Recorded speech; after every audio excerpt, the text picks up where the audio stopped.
అంతా మగ్గిపోయిందండి. టమాటోలు, ఉల్లిపాయలు అన్నీ మగ్గిపోయాయి. ఇప్పుడు ఒకటి తర్వాత ఒకటి వేసేసుకుందాం.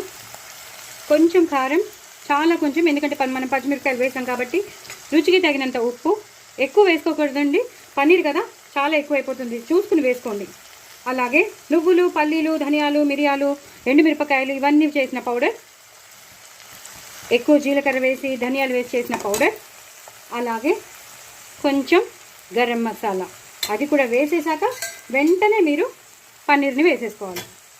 ఇవాళదేనండి ఫ్రెష్ పన్నీర్ ఇది.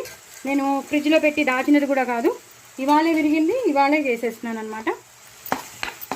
అప్పుడు అలాంటి వేరే రకమైన వాసన రాదు, స్టేల్ వాసన రాదు. ఇదైతే చాలా ఫ్రెష్ వాసన వస్తుంది. చూస్తున్నారు కదా, మీకు ఏమనిపిస్తుంది? ఎగ్ బుర్జీ లాగే అనిపిస్తుంది కదా. సో ఇలాగే ఉంటుందండి. ఇది ఒక్కసారి మగ్గాక మీకు మళ్ళీ చూపిస్తాను.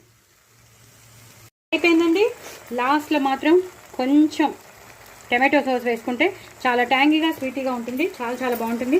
లాస్ట్లో కొంచెం పుదీనా, అలాగే కొత్తిమీర.